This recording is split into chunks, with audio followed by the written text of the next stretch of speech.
28 февраля в Национальном музее пройдет вечер памяти, посвященный выдающимся деятелям литературы Шамилю Джеккайте, Нафиджу Сойте и Таймуразу Хаджете. Они оставили богатое наследие, с их творчеством необходимо знакомить подрастающее поколение. Народному поэту Осетии Шамилю Джеккаеву 25 февраля исполнилось бы 80 лет. 27 февраля Нафиджу Сойте отметил бы 95-летие. Хаджете Таймураз родился 1 марта. В связи с этим в Национальном музее решили провести творческое мероприятие в память о людях, которые вносили бесценный вклад в развитие осетинской литературы. Я считаю долгом нашего общества, а музея конкретно, чтобы мы, значит, эти даты обязательно. Хотелось бы, конечно, каждому отдельно посвятить хорошее мероприятие и популяризировать их творчество, популяризировать их жизненное кредо, позиции.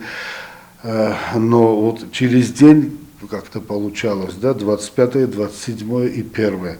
Поэтому мы решили 28-го вот это все сделать. Шамиль, автор множества произведений в своих стихах, он не переставал призывать любить Осетию. Советский и осетинский поэт, драматург, публицист, литературовед, переводчик, народный писатель Осетии Нафиджу Сойте. Его вклад в изучение и развитие осетинского языка и литературы неоценим. Отдельное внимание нужно уделить поэту Таймуразу Хаджете. Земля Осетии рождала много прекрасных поэтов, но строчки произведений Таймураза Хаджете настолько пронзительны, глубокие, духовные, что трогают человеческие души и побуждают делиться этой красотой со всем миром. Это были масштабные личности, чья позиция, чего бы это ни касалось, она полностью отвечала чаяниям Осетии. Поэтому мы их назвали 3 звезды осетинской литературы. Они бы могли бы быть еще, но вот судьба так распорядилась, и мы можем только лишь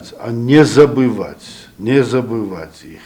На вечер памяти приглашены представители интеллигенции, студенты, школьники, почитатели творчества писателей. Также любой желающий может принять участие в мероприятии, послушать и прочитать стихи. Агунта Губозова, Александр Кокоев. Информационный выпуск сегодня.